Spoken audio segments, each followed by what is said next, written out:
Hey guys, welcome back to my channel. I'm so excited. Today I'm going to be getting microblading done. If you're not familiar with microblading, it's basically like the modern eyebrow tattoo, really. You know, eyebrow tattoos have been around for a long time, but microblading gives a more 3D, natural looking effect.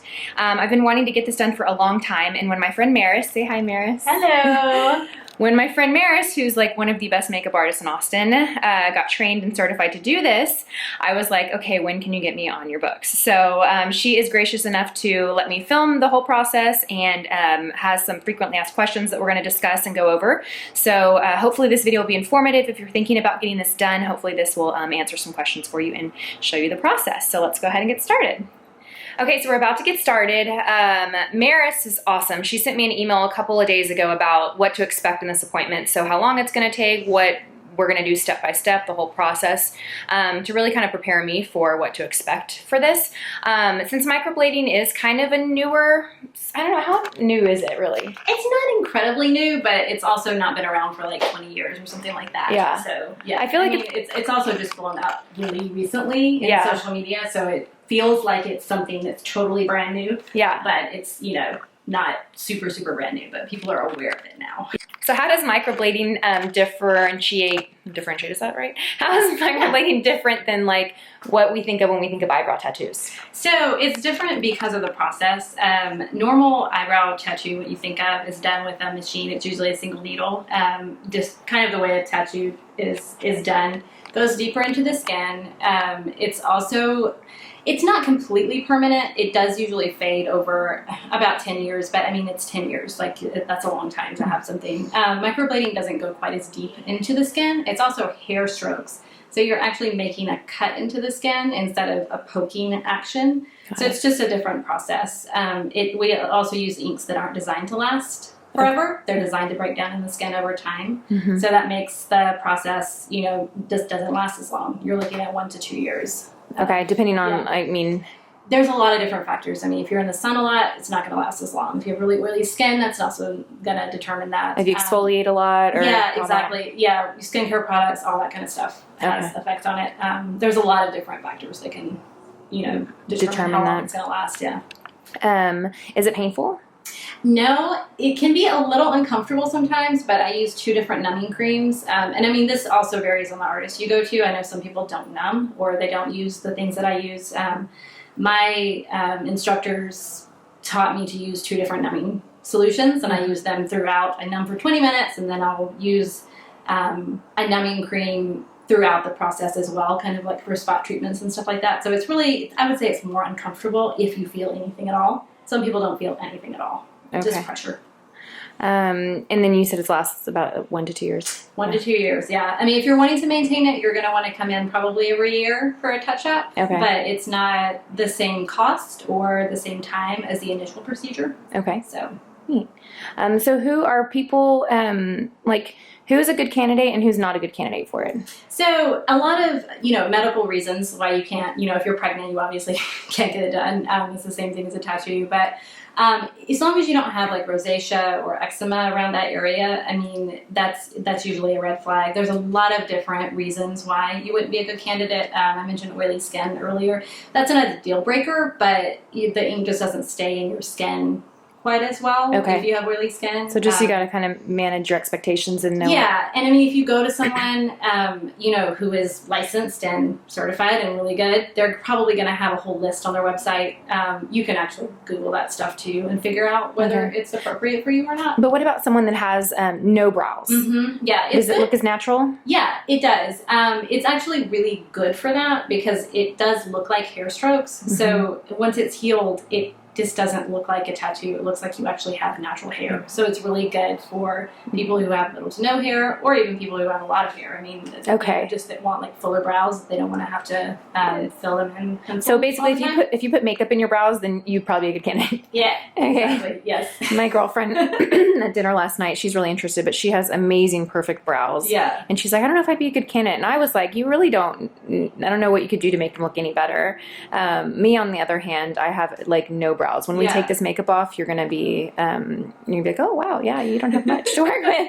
Yeah, I mean, I think it's good for all different types of women. I mean, if you're not wearing a lot of makeup and you don't really care about how your brows look, that, you know, it maybe not something you want to spend money on. But if you're putting product in your brows of any type, this would prevent you from having to do that, period, or just cut down on the time and the product that you're having to do every day. So it can cut down on your beauty routine in the morning. Okay, and what about, I hate to use the word recovery, but like what the aftercare and all of that? Yeah, so aftercare, you're looking at about 14 days of not sweating, not getting your brows wet. Oh my gosh. All that kind of stuff. Okay. So it can be, you know, a little bit daunting, especially when we live in Texas and it's like 105 degrees every day. Yeah. But that's mainly just because you're going to have some scabbing on the brows. It's not excessive, but you want those to heal and stay on as long as possible and come off on their own. Okay. Instead of you picking at them or rubbing them with lotion and stuff like that. So, but there's no real downtime with it. I mean, you don't have to take time off of work. You're not going to look crazy the next day. The brows usually are darker the next day, and up to about day 10 is when the scabs start flaking off. Okay. And you start, having that actual recovery from that. But you don't look crazy or anything like that. So, you definitely don't have to take time off of work or anything like that. If you're planning a vacation, you're going to the beach or something like that, you might want to hold off on that, and get it done when you're not planning to go to the beach. But because of the sun exposure? Or? It's sun exposure, and I mean, you're going to be sweating too, maybe get in the ocean and stuff like that. But there's no real downtime. I mean, there's a little bit of recovery period, but you're not taking time off of work or having to stay inside or anything like that, really. You can wear a hat if you're going to be in the sun, that type of thing. Okay. Well, I'm sure I have a ton of other questions, but I think we should go ahead and get started. Okay, so we've completed the first process. So first, Maris and I kind of talked about what my goals are with my brows, how I want them to look. Now she's kind of stenciled, I guess, kind of the thickness and the shape that we're going to go with. So I know they look a little crazy right now. They're not going to look like this. But this is the first part of the process. Let's see. So Maris, do you want to kind of say what we're doing? Yeah. So basically I go in with a wax pencil. You can't see it right now, but I make little marks to measure her and make sure that she is, symmetrical. We're hitting her arch right, the tail, and the bulb. And then we just kind of talk about it and talk about what she feels comfortable with. We started a little thicker here and then went a little bit thinner, just because, you can always go thicker later. Yeah. We also took this in just a little bit because she felt more comfortable with it being a little bit farther back in. I mean, you can always go in and add later too in a different session. But this is my guide. So I'll dot her with a permanent marker too, just so I know where to stay. Stay within the lines. Yeah, because there's no way I could really know that if I didn't have a guide. Okay, cool. All right, well, let's keep moving along. So I'm going to dot you first and then I'll do the numbing.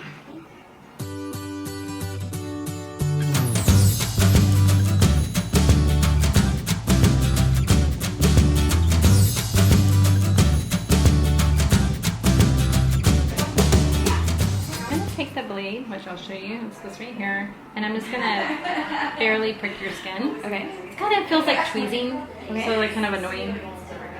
What this does is allows the numbing solution to just work its way a little deeper into your skin.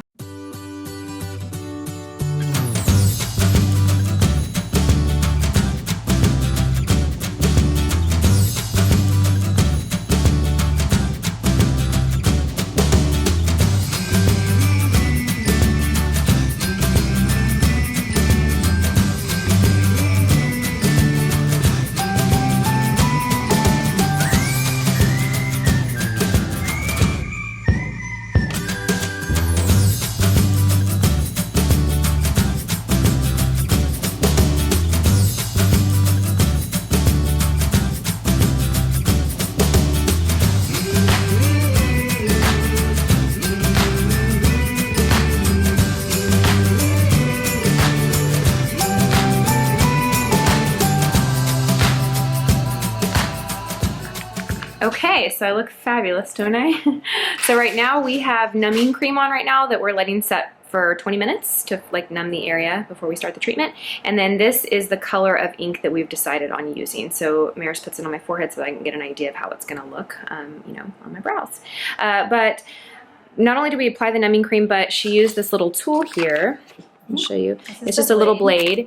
And she kind of just poked my brows a little bit. It kind of felt like tweezing them almost. It wasn't painful, but it was a little bit of a prick. So she just kind of almost like aerating my skin, poked around my brows so that the numbing cream could, you know, really get into my skin and do its magic. So I'm gonna hang out like this for like 15 more minutes and text my husband and show him my new brows, and then we'll get started.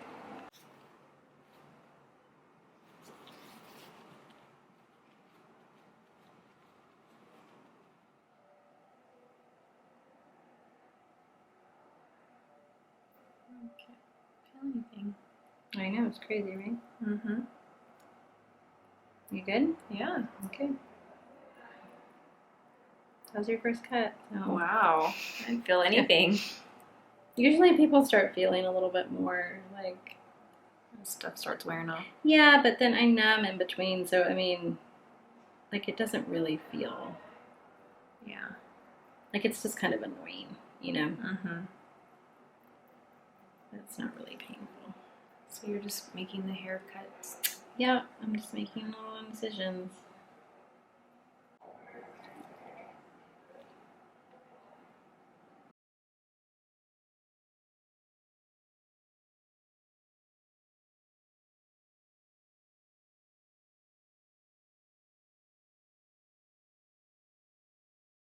Right. Whoa. Okay, so Maris just did one pass with the blade on this brow. Mm-hmm. It didn't hurt at all. Like, she started and I wasn't even sure she was doing it. I could really feel nothing. I just felt a little pressure, and yeah, I was actually pleasantly surprised it didn't hurt at all. And then she rubbed the ink over it, so obviously it's not going to look like this, but we're going to get started on the next one.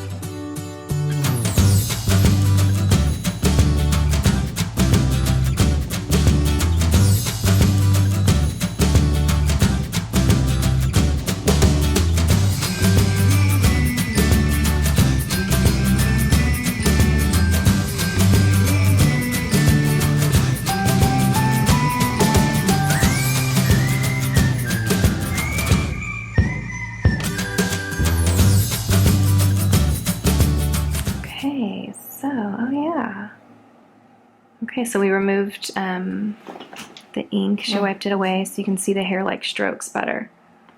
Nice. This was not a flattering angle.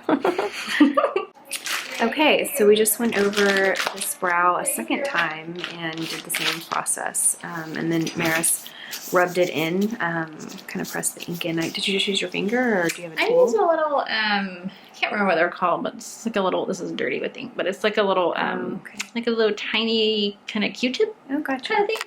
Okay. Yeah, so that's where we're at right now. And this brow is halfway done. Mm-hmm. The bulb is done. I'll have to go in and fill in a little bit. And then the middle of her brow is not done yet. So it's just the outline. And then I'll go back in between these strokes and add a few, just where I feel like it needs to be filled in. So make it a little bit fuller. You do 2 passes? Mm-hmm. Right? Exactly. Yeah, I don't go over the same cuts. I just go in between them. And then you don't have any strokes in the middle of your brow right now. I just did the top and bottom. Okay. So yeah, it's pretty much, and I mean, like these are pretty far apart, so I'll go in between and make a few more strokes in there just to fill it out and make it look a little bit more full. Okay, so we're done. How long was that? 2.5 hours? Yeah. And look at my brows, you guys. It's so crazy. I mean, this is microblading. I mean, it's awesome. I'm so excited. So I come back in 4 to 6 weeks for a touch-up appointment, and that's really for me to kind of get comfortable with the brows and come back to perfect them. If I want to go a little darker, if I want to add a little bit more, if I want to go a little thicker, we do that there. So tell me a little bit about the healing process and how what I can expect over the next 10 days. So you're basically going to scab starting tomorrow, and that usually lasts about 10 days, and the brows will be much darker during that process. You also will probably have a little bit of itching and stuff like that, but it's pretty minimal. I mean, you don't really get a lot of swelling. Some people swell more than others. Some people get more redness, but most people do not have any kind of like discomfort or anything like that after the procedure, other than the itching, which is annoying. But yeah, you're basically just going to not get them wet and all that kind of stuff, and just let the scabs come off on their own, and that's pretty much it. That's all you have to do. Yeah, it's really, I mean, you have to obviously take a lot of steps and precautions not to get them in the sun and all that kind of stuff, but I mean, the healing process is super simple. Yeah. Okay, and then as far as color fading or changing, what can I expect? Yeah, so the color fades 40 to 50%. It obviously depends on skin type and tone and just all that kind of stuff, but you're looking at the brows being a lot lighter than what they are the first day, and then especially during the healing process with the scabbing and all that kind of stuff.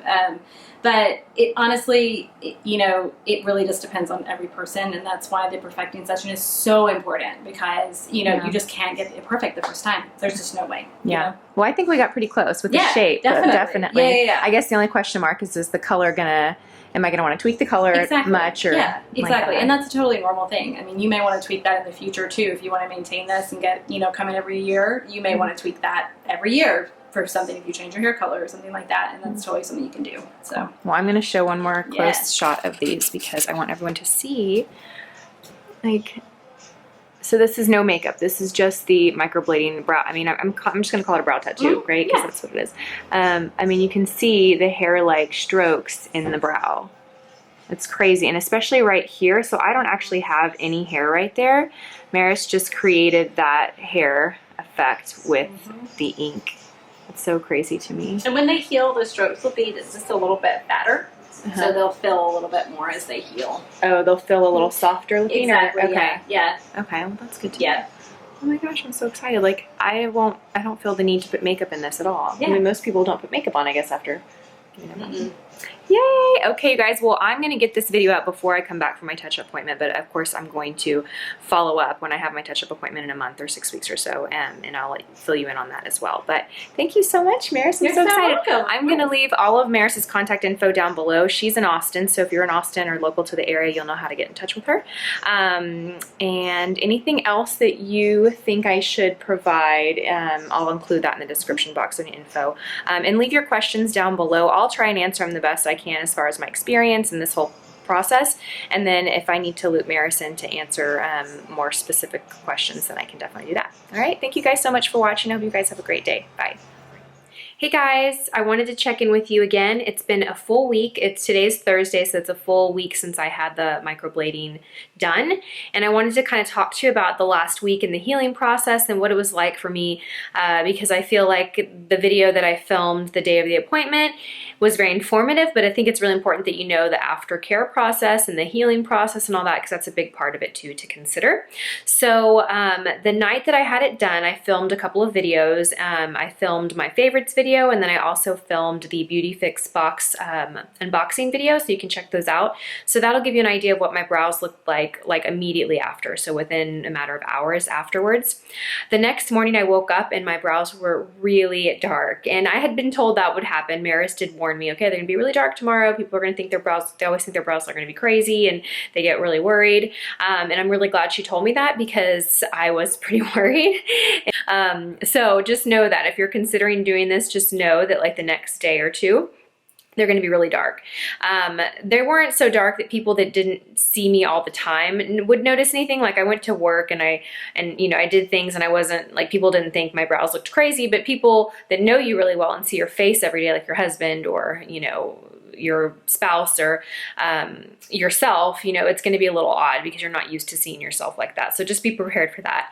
I did get a cream to take home and apply on the area. The first day I applied it every hour, and then the next week I've just applied it in the morning and then in the afternoon and then maybe at night. And I didn't have a problem with them itching. My girlfriend that had them done before me said that she didn't get the cream and didn't apply it on her first appointment, and her brows itched like crazy. And then when she went back for her touch-up appointment, like like 4 to 6 weeks later, she got the cream and she said it was like night and day. So definitely apply the cream afterwards for that first, at least several days after your appointment to avoid the itching. So the brows actually scab over, and that's what creates them that really dark look. It doesn't look like a scab though. It's not like you see scabs on your eyebrows. I mean, the scabs are so tiny that they doesn't look like scabs. Really, to anyone else, it doesn't look weird or abnormal or anything. I would say about day 3 or 4 is when they started to lighten, and I got really comfortable with the way that they looked. We're technically on day 8, even though it's been a week. I consider the first day day 1, so it's been technically 8 full days, and I think they look great. I mean, I think they look really great. They have lightened up quite a bit. You can see, I want to see if I can get closer. They've kind of started peeling a little bit. I don't know if you can tell here, but like right here, the skin is peeling. It's basically healing. So that area has been wounded and it's healing and it's coming off. But yeah, the aftercare process has been fairly easy. The only thing I can say really is that those first couple of days after you have it done, don't panic, because they're going to look really dark and you're going to think that maybe you went too dark, but they fade a lot. I wish I had taken pictures for you guys. I didn't take pictures. I'm so sorry, but just trust me when I say that they were dark. I mean, it looks great with makeup, but when I had my face washed and nothing on, they looked like, you know, really dark.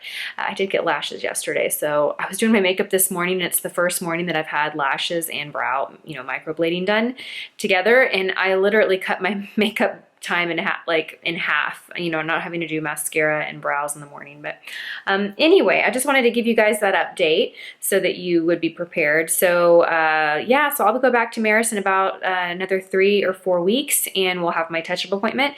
And I think I will have a little bit more filled in here, because you can see that's kind of fading quite a bit. I didn't have any hair there at all to start with, so I asked her to keep that area really soft. I knew that I wanted to fill that area in, but I didn't want to go too harsh, because like I said, I don't have brow there, so I'm not used to seeing myself with eyebrow there, and I just didn't want to go too dramatic. So I think my advice would be, on your initial appointment, be conservative, because you go back for your touch-up appointment, you can always darken, thicken, or add to wherever you want to. So that would be my advice. But overall, I'm really happy with it. I think that, you know, I don't have any makeup in my brows at all right now. And they look, you know, great and full, and they have a nice shape. So I am a fan of microblading. But anyway, I hope you guys found this video helpful and informative, and thank you guys for watching. As always, I hope you guys have a great day. Bye.